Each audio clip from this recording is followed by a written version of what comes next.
Castlegate is in some ways a part of the city centre that's lost its role, and in order to re-establish that new role we need to make it into a distinctive place again, and so the story of the place is a really important ingredient.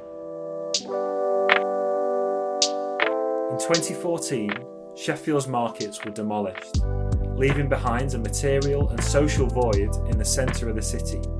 But this revealed the site of Sheffield's castle for the first time in more than a century, kick-starting a process of civic engagement with the city's heritage and stories via groups such as the Friends of Sheffield Castle. We worked with the Friends on a project called Revealing the Castle, which was to capture a vision of incremental development, to really start with what was there, not to just think of it as a blank slate that you just then put something on top of, but you actually start to reveal and sort of build forward from that point. And so the idea was to, over time, activate the site through festivals and markets and creative activities. Gradually bring it back to life. And in 2017, new stories began to be told on the site as cultural innovators began to move into the peripheries of Castlegate, getting people back into the area and prototyping new activities for its future. From championing marginalised musicians, supporting creative ex-offenders and instilling a DIY ethic to Sheffield's music scene. After the market was ripped out, it's literally been left to just on its own, like, you know, and there's discount stores and betting shops.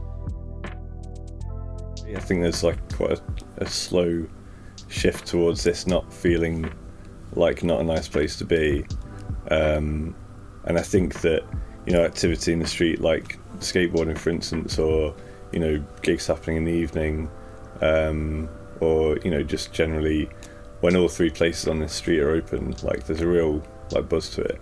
Like, but I guess the risk was, you know, like just putting a lot of time and effort and investment into a project that you think it's privately owned and it's in an area of town that is earmarked for development, and you just don't know how fast that's.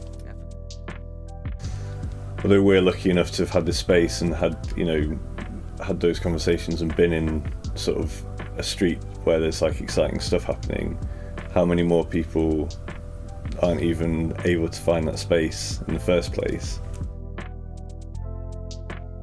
It's about allowing that space to exist for people that can deliver creatively, you know, because young people are fluid, right? So you're kind of coming to the table, you're doing all the kind of, you know, the background and the theory behind it all, which is great. But then actually, you know, what happens is you start breaking things and you start thinking, well, why can't we do it? That's where the best things happen, right? So having that synergy with the university is so important, because actually it kind of lends itself well with what we do here. There's a long-term vision. There's an educated approach to what you're doing. The fact that you're sat here talking to us, you know, you're talking to all different parties, irrespective of what they are, how much they've got in the bank, or, you know, it's a totally creative process that you're doing. It's you know, so